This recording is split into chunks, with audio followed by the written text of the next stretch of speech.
주의 사랑 나를 붙드시며 세상 끝날까지 인도하시네.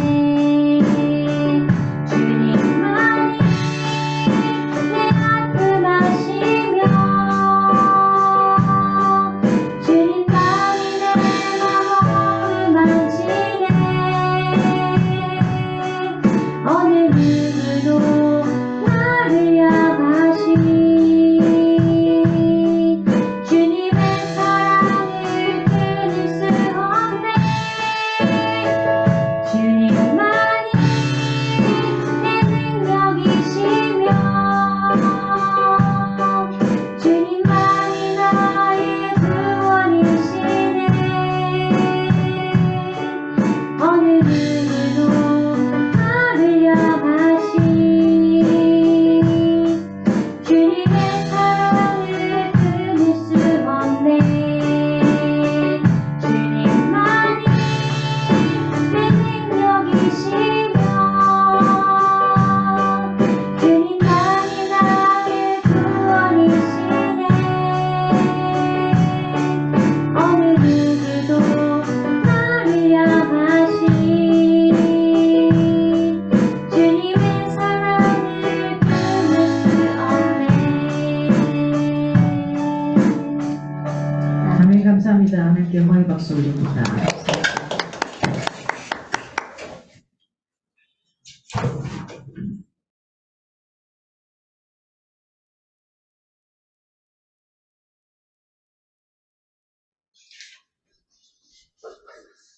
감사합니다.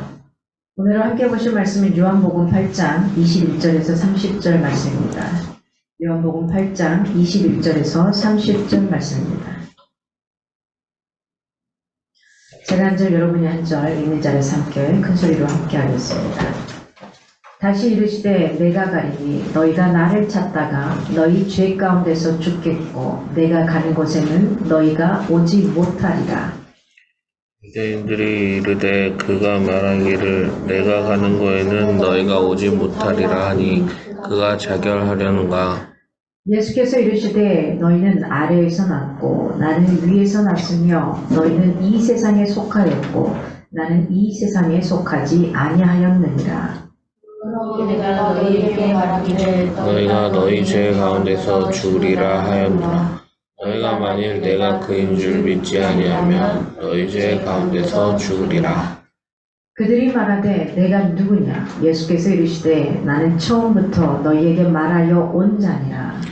내가 너희에게 대하여 말하고 판단할 것이 많으나 나를 보내신 이가 참되심에 내가 그에게 들은 그것을 세상에 말하노라 하시되 그들은 아버지를 가리켜 말씀하신 줄을 깨닫지 못하더라. 이에 예수께서 이르시되 너희가 인자를 든 후에 내가 그인 줄 알고 또 내가 스스로 아무것도 하지 아니하고 오직 아버지께서 가르치신 대로 이런 것을 말한 줄도 알리라. 나를 보내신 이가 나와 함께 하시도다. 나는 항상 그가 기뻐하시는 일을 행함으로 나를 혼자 두지 아니하셨느니라. 이 말씀을 하심에 많은 사람이 믿더라. 아멘. 무엇을 믿고 갈 것입니까? 여러분이 다 이렇게 믿고 신뢰하고 따라가는 것들이 있을 겁니다. 무엇을 믿고 가십니까?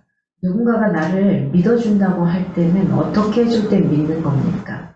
또는 아니면 내가 누군가를 믿는다고 할 때 그가 어떻게 하기를 바라고 내가 그를 어떻게 바라봐 주기 때문에 그를 믿는다고 하는 거죠. 이런 견지가 참 어렵습니다. 부모가 자식을 믿는 거, 자식이 또 부모를 믿고 가는 게 되게 어려운 것 같습니다. 여러분은 어떠신지 모르겠습니다. 무엇을 믿고 가고 계십니까, 지금?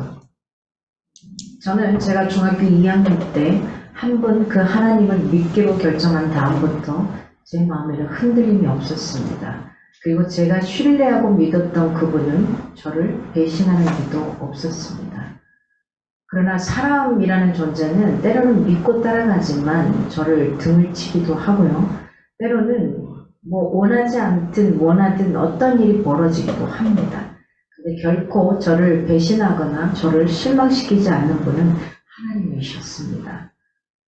이 자리에 지금 듣고 있을 수도 있습니다만은 그랬습니다. 저희 집에서 저는 제일 똑똑할 게 하나도 없는, 늘 많았지만 제일 못난 사람 중에 한 사람이었습니다. 별 볼 일 없는 사람 중에 한 사람이었습니다. 그런 저에게 하나님이 말합니다. 너 참 괜찮은 사람이야. 그럴 때 제가 웃으면서 말했습니다. 아니요. 우리 집에서도 변변치 않은 사람인데 제가 뭐 얼마나 똑똑하겠습니까? 뭘 하겠습니까? 이런 생각을 했습니다. 그리고 늘 청소년기에는 누군가의 뒤에 숨어서 제대로 대답도 하지 못했던 그런 사람으로 서 있었습니다. 근데 내가 믿는 유체, 이분이 계속 저에게 이야기합니다. 말씀을 통해서, 전도사님이나 목사님들의 설교를 통해서, 많은 책들을 통해서, 수련을 통해서 저에게 늘 말합니다. 너 괜찮은 사람이야. 너 괜찮은 사람이야. 너 뭔가 할 수 있어. 근데 그때까지만 해도 저는 내가 무엇을 할 수 있을지 전혀 몰랐습니다. 꿈이란 것도 없었고 어떻게 살아가야 될지도 몰랐고 그냥 이대로 살다 가면 되지 않을까. 실상은 내가 곧 죽을 거라는 생각을 늘 하면서 살았습니다. 그 죽음의 턱이 끝난 게 바로 고등학교가 끝난 시점에 그 죽음이라는 것을 더 이상 생각하지 않게 되었던 것 같습니다. 이런 저의 생각과 여러 가지를 사실은 저희 식구들은 전혀 알지 못하죠. 한 번도 말해본 적이 없으니까요. 여러분, 무엇을 믿고 갈 것인가는 여러분 자신이 선택하고 나가야만 합니다. 하나님 물론 필요해서 끄집고 갈 수는 있겠지만 끄집고 가는 거에도 한계가 있습니다. 내가 아무리 사랑하는 사람이라도 끄집고 갈 수 있는 그 한계치에 그 다음에는 그가 스스로 선택하고 나가야 하는 겁니다. 무엇을 믿고 갈 것인가. 저는 솔직히 말하면 제 부모를 끝까지 믿을 수가 없었습니다. 믿죠. 신뢰하죠. 그분들을 신뢰하고 믿습니다. 그분들이 말하고 나를 끌어가는 걸. 그러나 제가 하고자 하는 모든 것에 있어서 컷을 당했었습니다. 네가 너까지 깨? 내가 너를 아는데 늘 이런 소리였습니다. 마찬가지입니다. 그래서 저는 그때부터 부모가 내 인생도 다 책임져 주지 못하겠구나라는 걸 생각을 하게 됐고요. 그 다음에 하나님 안에서 내가 어떻게 살아가야 될지를 하나하나 만들어가기 시작했던 것 같습니다. 그렇다고 그 부모를 무시하라는 게 아닙니다. 그 부모를 하나님은 인정하기를 바라셨고 그 부모님을 더 잘 대해주기를 바라셨습니다. 그러나 내가 진짜 믿고 따라가야 될 것이 무엇인가 여기에 대해서 고민하게 했고 그 길을 가게 하셨고 제가 걸어오는 이 길을 저는 후회함이 없이 가고 있습니다. 여러분 무엇을 믿고 가고 계십니까? 본문에서 우리가 주목해야 할 사실은 예수님께서 자신의 선제성, 먼저 있었음에 대해서 그리고 하나님과의 하나 되는 일체성에 관련해서 내 자신의 죽음 그리고 영광스러운 승계, 하늘로의 승천 이것을 예고하시는 것, 이걸 이야기하고 있습니다. 그리고 이러한 그리스도의 죽음과 이런 승기를 믿지 않는 자들은 계속해서 무엇으로 불신앙으로 인해 결국 죄 가운데서 죽을 것이다. 이걸 선언하고 있는 장면이 오늘의 장면입니다. 오늘 첫째는 21절에서 22절을 보면 예수님께서는 자신의 승기를 암시하시고 그러자 유대인들은 오해하기 시작합니다. 계속해서 오해합니다. 안다는 것은 아는 게 아니라는 건 유대 민족들을 통해서 분명히 우리가 인지할 수 있습니다. 내가 하나님을 어느 정도 알고 있는가? 어느 정도가 아니에요. 하나님이라는 존재는 내 머리로는 절대 지어지지 않는 존재입니다. 어때요? 여러분이 사랑하는 사람들 다 알겠던가요? 모릅니다. 저 몰라요. 저희 엄마 저 전혀 모를 겁니다. 우리 가족들이 늘 함께 살았고 함께 뒤지고 받고 하지만 몰라요. 내 뱃속으로 난 아이요. 우리 은희 리더님이 나중에 땅을 치고 후회할지도 몰라요. 저거 내 새끼 맞나? 내 배로 난 얘가 맞나? 그쵸? 지금 여기 계시는 우리 부모님들 다 그 생각하시죠? 아니 저거 내가 난 얘 맞아? 내가 그토록 고생하며 힘들어해서 낳던 얘가 맞아? 모릅니다. 알아야 되는데 몰라요. 알 것 같은데 몰라요. 그래서 물속 깊이 10길 속은 알지만 사람 속은 모른다는 속담이 왜 생겼겠습니까? 그만큼 사람은 모른다는 겁니다. 그러기 더더욱 우리는 하나님이 필요한 것 같습니다. 우리 아이들에게 그리고 내가 살아가는 존재 가운데 그 하나님이라는 존재가 더 필요한 것 같습니다. 오늘 21절에 보니까 다시 이르시되 라는 표현을 해요. 다시 이르시되 그 앞에도 계속해서 무엇인가 말씀을 하셨던 거예요. 더 직접적이고 구체적으로 바리새인들의 반격 역시 굉장히 노골적이고 비꼬는 이걸 볼 수 있습니다. 나의 가는 곳에는 너희가 오지 못한다. 예수를 거부하는 자들은 이곳으로 결코 갈 수가 없다는 겁니다. 어떻게 내가 그 길을 가보지 않았는데 있고 없고를 말할 수 있겠습니까? 내가 그분을 만나지 않았는데 그분이 어떤 분이라고 어떻게 함부로 말할 수 있겠습니까? 우리 가끔 그렇습니다. 저 사람 진짜 좋아요. 근데 내가 만나보니까 아닌 경우도 있어요. 그렇잖아요. 저 영화 진짜 재미없어요. 내가 보니까 재미있더라는 거예요. 저거 진짜 재밌어요. 내가 보니까 별로더라는 거예요. 사람마다 여러 가지 접목되는 게 다르고 만나는 게 다릅니다. 그러니 내가 그 길을 가보기 전에는 그걸 안다라고 표현할 수 없다라는 겁니다. 하나님 나라는 예수 그리스도를 통해서만 갈 수 있습니다. 그래서 우리가 그 예수님을 알아야만 해요. 그 예수님을 만나야만 해요. 그분을 거부하는 사람은 그 누구도 그가 가신 그것을 갈 수도 없고 그 길에 어떤 축복이 있고 어떤 길이 펼쳐질지는 모른다는 사실입니다. 저도 초등학교에서 중학교로 올라갈 때 하나님이 없다라고 부인을 했었습니다. 하나님이 없게 보였습니다. 세상 천지에 없는 것 같았습니다. 그리고 나 혼자만 덩그렇게 있는 것 같았습니다. 그래서 그때 그 중학교 때 수없이 불렀던 노래가 나 외롭지 않네라는 제목의 복음성가였습니다. 나 외롭지 않네. 그 찬양을 통해서 굉장히 많은 위로를 받았고 위안을 받았던 그 순간들이 있었습니다. 몸내 몸소리치게 가족은 많았지만 굉장히 외롭고 고독했던 생을 살아왔던 기억들이 있습니다. 여러분, 영적 분별력이 없었던 유대인들은 예수님이 성부 하나님께서 자신에게 부여하신 그 십자가의 죽음을 통해서 이런 구속 사역을 완성하시고 다시 부활하여 승천하신 후에도 여전히 예수님께서는 구약에서 예언된 메시아있음을 깨닫지 못하는 이 민족들을 보게 됩니다. 계속해서 이야기했어요. 그런데 우리의 생각에, 유대 민족들의 생각 속에, 개념 속에, 경험 속에 우리를 구원할 메시아라면 이 정도 스펙은 가져야 돼. 이게 있었던 겁니다. 다른 메시아가 오기만을 기다렸어요. 지금도 여전하죠. 지금도 유대 민족들은 그 예수를 거부합니다. 그러나 그들은 메시아를 만날 수 없었죠. 그렇기 때문에 제 가운데 죽어가면서 멸망에 이를 수밖에 없었던 이들의 삶을 하나님은 보시면서 몸소리칠 수밖에 없었습니다. 주님을 만날, 예수 그리스도를 만날 기회를 얻고도 외면한다면 오늘 본문에 이렇게 말합니다. 스스로 영원한 자살의 길을 가는 것이다. 참 무서운 말이 오늘 성경 본문에 나옵니다. 스스로가 선택해서 가는 길이에요. 죽으러 가는 거예요. 살고 싶어서 하나님을 믿지 않고 하나님을 외면하는데 그 복음을 듣지 않는데 스스로 걸어서 자살의 길을 가고 있다라고 오늘 22절에 이야기를 합니다. 저가 자결하려는가? 자결할 것도 아니면서 굉장히 신랄한 빈정거림의 의미가 내포되어 있는 본문입니다. 하나님의 택한 백성이라는 신분 때문에 유대인들은 자신들은 반드시 천국에 간다라는 이 전제를 해놓은 상태였습니다. 만일 예수가 자결한다면 지옥에 갈 텐데 당연히 우리가 따라갈 수 없을 것이라는 그런 빈정거림이 있는 본문입니다. 메시아가 오셨는데도 알아보지 못했습니다. 영접하기를 거부했습니다. 저도 그런 시간이 있었고요. 이 세상의 무지는 비극적일 정도로 심합니다.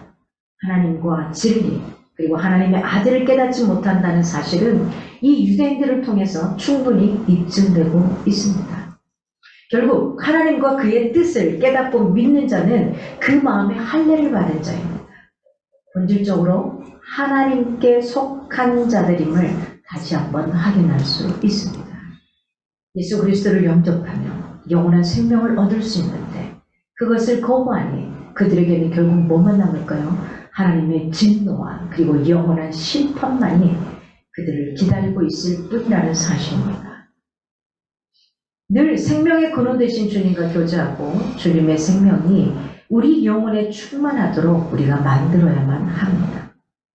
주님을 만나거나 만날 기회를 얻고도 주님을 구주로 영접하지 않는 자는 오늘 본문에 영원한 자살의 길로 가는 거라는 거. 이렇게 말하고 있다는 것을 우리는 잊지 않아야 합니다. 살려고 발버둥치며 가고 있는데 그 하나님을 거부하니, 그 진리를 거부하니, 그 복음을, 나를 살려줄 가장 복된 소식을 거부하니, 그게 결국은 자기 발로 스스로 자결하기 위해 들어가는 그 길과 같다라는 겁니다. 오늘 두 번째로 23절에서 25절을 보면 예수께서는 자신의 어떤 신적인 초월성을 밝히시고 있습니다. 그리고 믿음의 길로 오기를 촉구하고 계시는 장면을 볼 수 있습니다. 세상에서 주님께로 소속을 바꾼 자만이 영생을 누릴 수 있습니다. 저희는 신분이 바뀌었습니다. 그전에는 이 세상의 시민권을 갖고 있었다면 우리는 그 누구도 뺏을 수 없고 그 복지를 다 누릴 수 있는 시민권, 천국의 시민권을 가진 자입니다. 1년마다 한 번씩 바꿔가는 그런 시민권이 아닙니다. 시민권자는 한 번 받으면 끝나는 겁니다. 그 권리를 가지고 가는 게 바로 저와 여러분입니다. 오늘 23절에 나는 위에서 났으며 믿음의 눈으로 예수를 보지 못하면 결국 예수님의 진짜 모습을 깨닫지 못합니다. 하나님께 나아갈 기회조차도 얻지 못하게 되는 겁니다. 주님은 당신이 위에서 나신 분이고 위에 속한 분이라는 걸 분명히 이야기합니다. 내가 땅에 있지만 너희와 같이 있지만 그렇지 않다. 나는 하늘에서 속해 있고 그 하늘로부터 보냄을 받은 자이다. 그리고 나는 다시 하늘로 올라갈 자이다. 이걸 이야기하신 겁니다. 나는 이 세상에 속하지 아니하였다. 너희하고 똑같은 성정을 가졌지만 너희와는 다른 존재라는 걸 계속해서 이야기합니다. 인간은 처해진 소속에 따라서 그 생활과 운명이 달라지잖아요. 그렇잖아요. 내가 속해 있는 그 지역이 어디냐에 따라서, 그리고 내가 속해 있는 그 위치가 어디냐에 따라서 달라집니다. 소속은 굉장히 중요합니다. 그러면 깡패 조직에 속한 자는 어떻게 살아갑니까? 범죄자로 살 수밖에 없습니다. 그가 범죄를 하지 않는다 해도 그 소속 안에 그 자리에 있는 자라면 그도 동일하게 범죄자가 되는 겁니다. 내가 무엇을 해서가 아니어도 그 자리가 어디에 있느냐에 따라 달라지는 거죠. 어떻습니까? 반대로 경찰에 소속해 있는 사람은 범인을 잡지 않는다 해도 그는 뭡니까? 그 안에 있는 사람이 되는 겁니다. 범인을 잡기 위한 그 사람이 되는 겁니다. 소속을 죄악과 사망이 넘치고 하나님의 진노의 심판을 기다리고 있는 이 세상에서 어디로요? 주님의 세계로 바꿔야 한다는 사실입니다. 이 소속을 바꾸는 일이 곧 불신앙을 회개하는 일이고 주님을, 예수 그리스도를 내 인생의 주인으로 믿는 일이 되는 겁니다. 우리는 늘 자신이 주님께 소속된 자인 것을 재확인해야 돼요. 범사에 주님께 소속된 자라는 것을 행할 것을 결단해야만 합니다. 우리 아까 찬양 인도를 하시면서 그런 말을 했습니다. 모태신앙이어서 늘 다시 또 슬럼프에 빠지고 슬럼프에 빠지고 슬럼프에 빠지고, 우리가 살아가다 보면은 늘 내가 아무리 좋아하는 일을 해도 가다가 보면은 툭 떨어질 때가 있습니다. 무기력해지고 힘들어질 때가 있습니다. 그러나 다시 힘을 얻고 바로 일어날 수 있는 건 뭡니까? 그걸 내가 가야 될 길이라고 확신할 때 그렇습니다. 잠을 자지 못하고 내가 무엇인가를 열심히 할 때는 어떻습니까? 내가 이걸 통해서 성장하고 나간다는 걸 확신하기 때문입니다. 하나님을 믿고 가는데 내 마음이 왜 왔다 갔다 해야 됩니까? 아니요. 이게 절대 진리라고 확신하다면, 물론 내 육신적인 힘듦과 공고함이 있어서 영혼이 같이 공부할 수 있지만 그 자리를 벗어나지는 않는다는 겁니다. 그러면 되는 겁니다. 무엇을 여러분이 믿고 갈 것인가, 여기에 흔들림이 없기를 바랍니다. 그 어떤 거하고도 나는 바꾸지 않으리라, 이게 되었으면 좋겠습니다. 하나님이 저를 어떻게 이렇게 예쁘게 보셨을까? 그리고 내가 가진 상상 이상의 것을 나에게 이렇게 펼치실까? 저는 정말 아무것도 없습니다. 여러분이 알다시피 우리 가족들은 너무 잘할 겁니다. 아무것도 없습니다. 돈을 벌기에 발버둥친 사람도 아닙니다. 근데 하나님이 지금 이 자리에 있게 하셨고, 제가 할 수 있는 모든 것들을 다 베풀어 주셨고, 하고 싶어 했던 모든 것들을 다 하게 하셨습니다. 아마 지금 듣고 있는 우리 가족도 내가 어떤 역할을 했고 어떤 일을 했는지 전혀 모를 겁니다. 몇천 명을 놔두고 몇만 명을 놔두고도 강연을 했었고, 그 사이에서 공연도 했었고, 세계를 돌아다니며 다 했었습니다. 수많은 팬들도 있었습니다. 믿거나 말거나. 굉장히 많았습니다. 이 수많은 사람들이 있었었는데, 아니 지금도 굉장합니다. 말 한마디면 바로 무엇인가가 오기도 하고 가기도 하고 이렇게 될 수 있는 그런 위치에 있습니다. 내가 했던 게 아니고요. 제가 믿고 있는 그 하나님이 나를 높여주니까 그렇게 되더라는 겁니다. 그러니 제가 그 하나님 말고 그 어떤 다른 것을 가지고 더 크게 살아갈 수 있겠습니까? 주님의 말씀을 절대 진리로 믿고 순종할 때에 우리는 영원한 영생의 길을 얻을 수 있는 겁니다. 25절, 27절에 보면 바리새인들은 당신을 믿지 아니하면 죄 가운데서 죽으리라는 주님의 말씀을 듣고도 그를 신뢰하고 믿지 않기 때문에, 진짜라고 바라보지 않기 때문에 두려워하지 않았던 겁니다. 하나님의 말씀이 대충 들려온다. 그 하나님을 두려워하지 않는 거죠. 그 하나님을 제대로 모르는 거죠. 주님의 말씀을 절대 진리로 인정하고 믿고 순종하고 실천하는 이들만이 영원한 생명을 얻을 수 있는 겁니다. 신앙이라는 건 뭘까요? 무엇을 믿고 우리가 우러르며 가는 걸까요? 신앙이란 예수 그리스도를 통해서 약속하신 하나님의 말씀을 믿고 의지하는 겁니다. 될까 안 될까 고민하는 게 아니라 될 거다. 이걸 확신하고 가는 게 바로 믿음의 터전 위에 있는 겁니다. 그러잖아요. 어린아이가 무서울 때에 부모의 손을 꼭 잡고 뒤로 숨는 걸 볼 수 있습니다. 그 아이는 뒤에 숨어 있으면 전혀 두려울 게 없다라는 거, 그리고 내 부모가 막아줄 거라는 거, 이걸 믿기 때문 아니겠습니까? 확신하기 때문이 아니겠습니까? 우리가 그런 하나님 앞에 뒤에 숨어 있길 바랍니다. 그런 말씀 앞에 숨어 있길 바랍니다. 안 되시면 저한테 와보십시오. 저 분명히 이야기할 수 있습니다. 어떻게 다 표현하고 보여줄 수는 없지만은, 그 하나님을 어떻게 표현해 줄 수는 없지만은, 제 인생에 적어도 저에게 허락하셨던 그 인생의 행동을 보면은 하나님은 분명히 살아계심을 여러분 앞에 이야기할 수 있습니다. 오늘 세 번째로 26절에서 30절을 보면은 예수님께서는 자신의 사역에 있어서 성부 하나님에 대한 종속성, 그분 아래서 그분이 원하시는 그 패턴대로 내가 그때에 맞춰서 일을 하고 있다. 그리고 그렇지만 나는 그분과 하나이다. 일체성을 이야기하고 있습니다. 그래서 많은 사람들이 일시적으로 예수를 믿게도 됩니다. 그리스도의 은혜를 얻을 시간이 얼마 남지 않았습니다, 여러분. 그 시간을 많이 허비하지 않았으면 좋겠습니다. 26절에 내가 그에게 들은 그것을 세상에게 말하노라. 예수께서는 패역한 유대인들에게 대하여 자신의 경험에 근거하여 말하고 판단할 것이 굉장히 많으나 이것을 유보합니다. 그리고 자신을 이 땅에 보내신 하나님께 들은 것만 말하신다고 말씀하시게 되는 겁니다. 내가 하고 싶은 말이 참 많죠. 예수 그리스도 할 말이 진짜 많을 겁니다. 그런데 그 말을 아끼십니다. 그리고 누가? 나를 이 땅에 보내신 성부 아버지가 나를 통해서 하시고자 하는 그 말씀, 그걸 대언하기 위해 분주하신 모습을 볼 수 있습니다. 그리스도의 은혜를 얻을 시간은 그렇게 많지 않습니다. 우리 인생이 굉장히 짧습니다, 여러분. 저도 어느새 시간을 훅 지나고 보니까 반세기를 넘겨 살았더라고요. 이거 말도 안 돼요. 말도 안 돼요. 여러분 말이 됩니까? 반세기를 넘겨 살았더라고요. 제가 이제 세상에 나가보니까 예전에는 항상 막내였는데 이제 막내가 좀 안 되더라고요. 조금 서글프기도 한데요. 시간이 이게 훅 가요. 그러면 내가 진짜 내 그 총명한, 지금도 총명한지는 모르겠습니다만은, 이 총명한 여러 가지 정신 세계를 가지고 열심히 무엇인가를 사람들에게 줄 수 있고 갈 수 있고 내가 그 일을 걸어가려면 기껏해야 20-30년밖에 안 되겠다 생각을 들어요. 그러면 굉장히 짧은 인생인 거죠. 그 안에 뭔가를 좀 많이 이뤄내고 많은 걸 주고 싶어요. 제가 이뤄내고 싶은 건 많은 걸 주고 싶은 거죠. 내가 먼저 그렇게 살아내고 그걸 통해서 사람들을 좀 일으켜주고 싶은데 그 시간이 짧더라는 겁니다.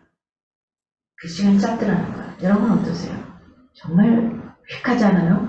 언제 사랑해서 결혼했는데 아이가 벌써 컸잖아요. 그렇죠? 중고등학교를 다니고 있고 이 아이들 이제 금방 남자친구 여자친구 데려와서 시집가니 장가가니 되니 안 되니 막 이러고 있을 거 아니겠어요? 울고 불고.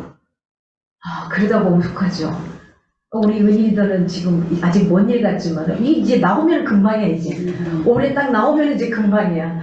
말을 듣네 안 듣네 여기부터 이제 막 머리가 아프네 만에부터 금방이야 금방. 그렇잖아요. 우리 이렇게 주마등처럼 지나가는 것 같아요. 이런 시간들 굉장히 짧습니다. 이 짧은 시간에 내가 무엇을 남기고 무엇을 하고 갈 건지, 내 자녀들에게 뭘 남겨주고 갈 건지 이걸 확실하게 갖고 갈 수 있기를 바랍니다. 그렇지만 27절 보니까 저희는 깨닫지 못하더라. 너무 안타까운 이야기를 계속하고 있습니다. 예수께서 26절에 예수께서 말씀하신 나를 보내신 이가 자신들이 믿고 있던 하나님을 가리켜 말씀하신 것을 이해하지 못하고 있다는 거예요. 그리고 그들은 어떻게 해요? 인정도 하지 못하는 겁니다.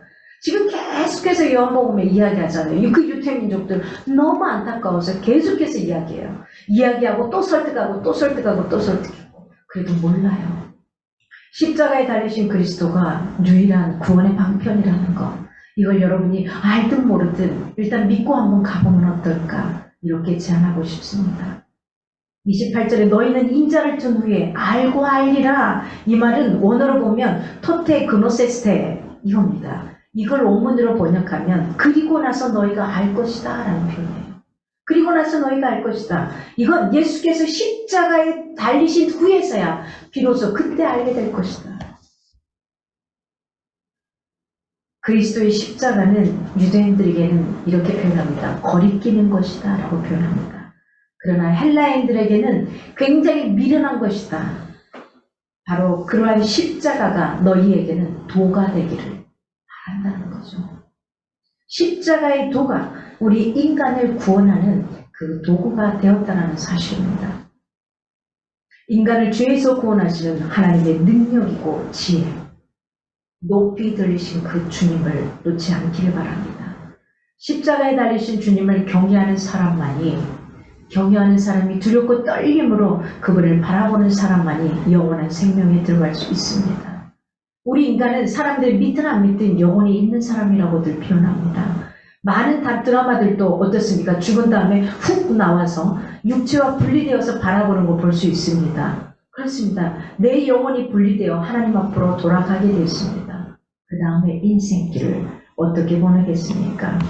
저 영원한 지옥길에서 흔히들 세상에서 말하는 구천길에서 헤매며 그렇게 힘에 겹고 어렵게 살아가시겠습니까? 하나님의 그 만들어놓은 세계 속에서 천국에서 기쁨으로 눈물도 고통도 없는 그곳에서 지내며 함께 기쁨으로 살아가시겠습니까?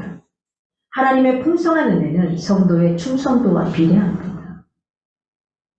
29절에 내가 항상 그의 기뻐하는 일을 행함으로 예수님께서는 하나님께서 자신을 홀로 두지 않고 늘 함께 하시는 친밀한 연합의 이유가 자신이 하나님께서 항상 기뻐하시는 일을 하기 때문이라고 표현합니다. 그리스도를 본받는 자인 우리가 항상 힘써 추구해야 할 것은 바로 뭡니까? 우리 인간의 목적은 이렇게 되어 있습니다. 하나님을 기뻐하는 것. 하나님을 기쁘게 하는 게 우리 인간의 목적이라고 표현합니다. 사람이 이 땅에 지어놓고 만들어놓은 그 이유와 목적은 하나님을 기쁘게 하는 겁니다. 그분의 뜻을 맞아들여 기쁨으로 살아가는 겁니다. 하나님을 기쁘게 한다는 것은 이 땅에 살아가는 내 주변에 있는 모든 사람들도 함께 덩달아 기쁨을 주는 행위가 될 겁니다. 그렇습니다. 그래서 하나님께 이쁨을 받는다면 주변 사람들에게도 동일할 겁니다. 그런데 재미난 건 사람은 아무리 잘해도 나에게 손가락질하는 사람이 있습니다. 내가 아무리 잘해도 나한테 욕을 하는 사람이 있어요. 돌을 던지는 사람이 있어요. 그래서 세상의 법칙축에는 그겁니다. 팬이 많은 사람들이 그 팬만큼 안티가 동일하게 있다는 거죠. 100명의 팬이 있으면 100명의 안티가 있는데 진짜로 찐 팬들이 있다는 사실입니다. 그리고 그만큼 올라간대요. 그래서 그런 걸 너무 누군가가 나에게 손가락질을 한다고 해서 너무 힘들어하지 않았으면 좋겠습니다. 물론 내가 잘못해서 손가락질을 당한다면 그 부분을 해결을 해야 되죠. 그러나 그렇지 않을 수도 있다는 거. 모든 사람이 다 나를 좋아할 수만은 없다는 거. 때로는 그렇더라고요. 제가 바라볼 때도 그렇더라고. 괜히 나한테 잘해주는데 미운 놈이 있어요. 괜히 나한테 막 주는데도 그냥 싫을 때가 있어요. 그러니까 그걸 너무 이렇게 힘들어하고 그러지 않았으면 좋겠습니다. 사람의 관계에서는 그런 것들이 주어져요. 그러나 우리가 어떻게 그를 맞이하고 가야 되는지 이거 고민하고 나가야 될 겁니다. 하나님께서는 실로 그의 기뻐하시는 뜻을 쫓아가는 이들과 예수님과의 관계 속에 가졌던 친밀함을 동일하게 가지실 것입니다. 하나님의 풍성하신 은혜는 우리 성도의 충성도와 비례한다는 사실. 주님처럼 자신을 하나님께 전적으로 헌신하고 충성하고 봉사를 하는 우리에게는 하나님은 굉장히 풍성한 은혜로 응답해 주신다는 거. 하나님 앞에 흔들림 없어 보십시오. 뭐가? 믿음이. 하나님 책임지십니다. 거기까지 못 가니 이쪽 저쪽 왔다 갔다 하니까 이게 이리 갔다가 이렇게 하나님을 믿고 가다가도 아닌 것 같아서 살짝 이쪽으로 갔다가 이러니 계속 고개를 하고 있으니 이게 제대로 하나님도 뭘 해줄 수가 없는 거예요. 그렇지 않겠습니까? 세상의 논리와 동일합니다. 그래서 제대로 한번 하나님을 믿고 가보십시오. 요즘 세상이 어떻게 그래요? 요즘 세상이 더 그럴 수 있는 겁니다. 사람들에 의해서 좌지우지가 아니라 하나님에 의해 제대로 한번 믿고 가보시면 그것은 조금 요동침은 있지만 그 요동함은 금방 잔잔해질 겁니다. 하나님의 풍성한 은혜를 누리기를 원하는 자라면 먼저 최선을 다해서 하나님께 충성을 한번 해보시기 바랍니다. 충성의 그릇이 커야지만 하나님의 은혜도 풍성하게 받을 수 있는 겁니다. 어떤 악조건 속에서도 최선을 다해 하나님의 뜻을 행하면 하나님은 반드시 열매를 거두게 됩니다. 입만 무성한 나무가 되지 않기를 바랍니다. 입만 무성하면 그건 별 볼 일이 없어요. 거기에 뭐가 있어야 돼요? 열매가 있어야 돼요. 잎은 무성하지 않아도 열매를 제대로 맺으면 어떻게 되죠? 그 열매가 또 다른 것을 또 출산할 수 있고 또 다른 것을 나갈 수 있고 많은 사람들을 살릴 수가 있어요. 근데 잎만 무성하면 안 됩니다. 오늘 30절에 보니까 많은 사람이 믿더라. 초보적인 믿음은 예수로 인해 시험이나 환난이 올 때 배반하기 쉬워집니다. 세상의 염려, 당연하죠. 재리의 유혹, 돈, 뭐 여러 가지 사람들로 하여금 기운이 막혀 제대로 결실하지 못하게 되죠. 예수를 가리켜서 훌륭한 분이라고 말하기도 합니다. 또 예수께서 하신 일들을 전폭적으로 지지한다 할지라도 우리 인생에, 자기 인생의 중심에 그분을 모셔드리지 않는다면 그 사람은 결코 진실한 믿음의 사람이라고 보기 어렵습니다. 참 그리스도인이 아님을 유념해야만 합니다.